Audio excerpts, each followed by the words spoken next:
মাছকে যদি নদীর পানি থেকে উপরে উঠানো যায়, এই মাছটা কিন্তু 1 বছর বাঁচে না, সঙ্গে সঙ্গে মারা যায়। নবীজি গো, আমি আব্দুল হক মুহাদ্দিস দেহলভী আপনাকে ছেড়ে থাকতে পারবো না বলে আমিন আমিন আমিন।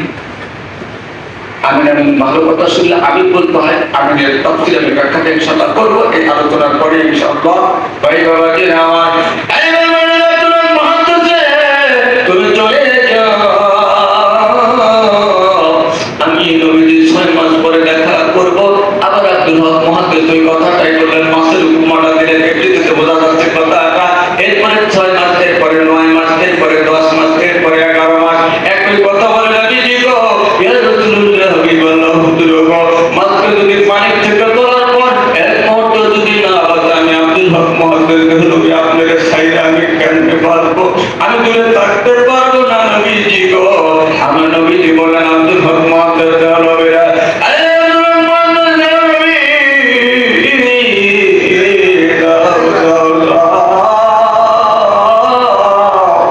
আমি নবীজি কথা দিলাম, কথা দিলাম, তুমি যেখানে অবস্থায় দাঁড়িয়ে মিলাদ কিয়াম করবা, আমি নবীজি তোমার মুখে তোমার সম্মুখে হাজির হয়ে যাবো বলে সুবহানাল্লাহ। ভাই বাবাজি আমার সর্বপ্রতি মহব্বত আমার আপনার ভিতরে রাখতে হবে। গোষ্ঠীগত শক্তি চিরদিন থাকে না রে বাবা। আজকে আপনার শক্তি আছে বলা, আমার একটা থাপ্পড় দিলেন আপনি দিতে পারেন, কিন্তু না, এইটা আপনাকে আমার আল্লাহ হাত দিয়েছে ভালো কাজ করার জন্য, চক্ষু দিয়েছে কোরআনুল কারীম তেলাওয়াত করার জন্য, ভালো কিছু দেখার জন্য। মানুষের ভিতরে দুইটা জিনিস আছে রে বাবা, একটা হলো নফস আর একটা হলো রূহ। নফস থেকে ডেকে বলে, বান্দা তুমি খারাপের পথে চলে আসো, অনেক কিছু খারাপ দেখাইবো তোমার, নাউজুবিল্লাহ। নফস দেখতে আসো, আসো, আসো।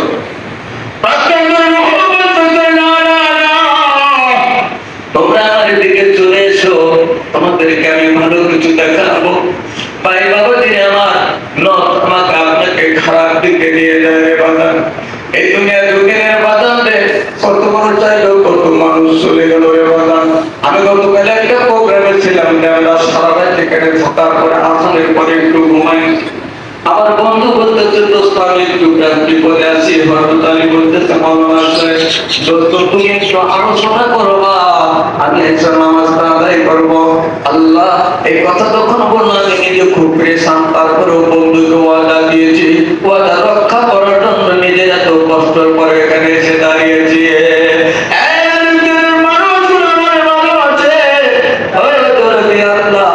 আলোকের মানুষগুলো হৃদয় মন্দিরে কত বেশ ভালোবাসা মহব্বত আল্লাহ গো, ও দরদি আল্লাহ, এদের প্রতি তোমার খাস রহমত ও বরকত তুমি দান করে দিও বলে সুবহানাল্লাহ।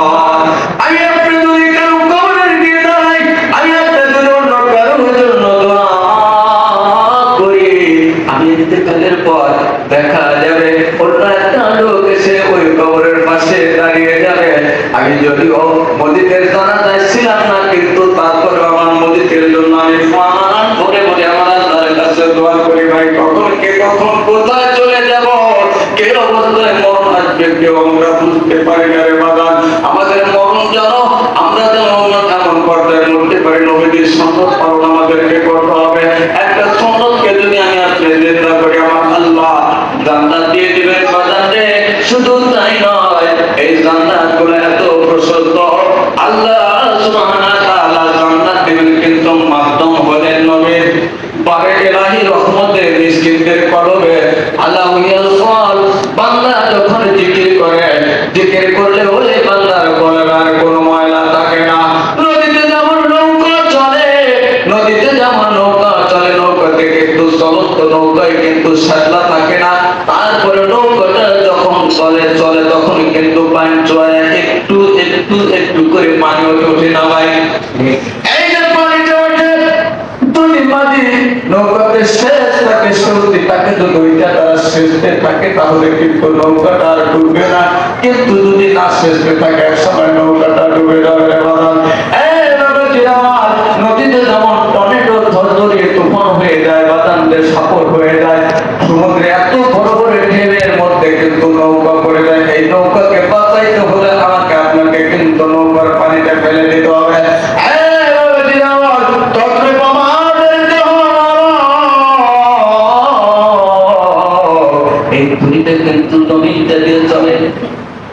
বাবা ওই নদীতে নৌকায় যেমন পানি ওঠে, আমাদের এটাও একটা মহাহাকিকতের সমুদ্রের ভিতরে জড়ি হয়, তুফান হয়। আমি যদিও আলোচনায় এর আগে বলছি না, কিন্তু কেন বারবার বলতে হয় এগুলো নিজেদের ভিতরে। আপনি ভালো 5টা কথা শোনেন, শুনে একটা কথা ঢুকান, আজকে একটা ঢুকান, কালকে একটা ঢুকান, 5 দিনে 5টা, এরকম ভাবে ভিতরে আস্তে আস্তে আস্তে আস্তে আস্তে ভালো কিছু আপনি জানেন না মানবেন। সে আমার একজন ব্যক্তি জানে না তোমার দিনে নামাজ পড়তে কি আসবে, আর যে জানে নাও যদি আসতে পারে তত চেষ্টাটা করবে যে যাই আচ্ছা আজকের কাজে যখন যাইতে পারলাম না আগামী জুমা একটা নিয়ে আর কি, আসলে তো জানেই না জুমার নামাজ পড়তে হবে, কি আসবে শুক্রবার তা কখন আসবে।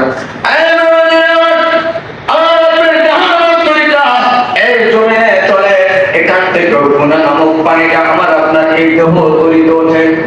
এইটা যদি নবীর সুন্নতের শেষে দ্বারা যদি শেষতে থাকো, মুর্শিদের দেওয়া কালেমার সবকের শেষে দ্বারা যদি শেষতে করে বাজার, এই যে মহান সমুদ্রে যেমন যদি তুফান টর্নেডো নার্গিস বিলকিস পদবিত হয়ে যায়, দুনিয়া তো ঝড়ি রয়ে গেছে, সাপোর্ট রয়ে গেছে রে বাজার, ঝড় তুফান রয়ে গেছে, সেইটা বাতাস ঝড় তুফান নয়।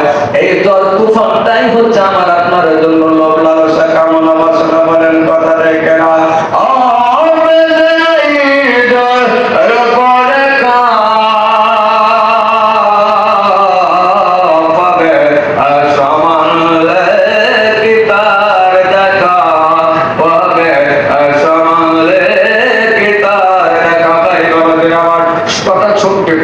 কথাগুলো বলে যাবো, পুরো তাফসীর করার মতো সময় হয়তো বা পাবো না ভাই বাবাদের আমার। যখন জীবন শেষ পর্যায়ে চলে আসলো, আল্লাহর কাছে দরখাস্ত করলেন, মাবুদ গো মাওলা, আমার জীবনটা তো শেষ পর্যায়ে চলে যাব, কিন্তু আমার ছেলেদের কার হাতে আমি রাজ্যবাসী নবুয়তের দায়িত্ব দিয়ে যাব। আমার আল্লাহ জিবরাইলকে বলে সংক্ষিপ্ত বলতেছে, মানে অত কথা বলা যাবে না। আমার আল্লাহ জিবরাইলকে বলে, জিবরাইল যাও জান্নাত থেকে একটা সিন্দুক নিয়ে যাও। 10টা ছেলেকে দাঁড় করালেন, এক এক করে সবাই যখন এই কাকে দেখতে দেখতে কেউ কোনো কিছু বলতে পারলো না। হযরত সুলাইমান আলাইহিস সালাম বললেন, আব্বা তুমি যদি অনুমতি দাও আমি বলবো সিন্দুকে কি আছে। বললো সিন্দুকের মধ্যে আছে একটা চাবুক আছে, একটা আপনার ওই যে পরের দরজায় যে পরানো শিকল আছে, একটা চিঠি আছে, একটা আংটি আছে।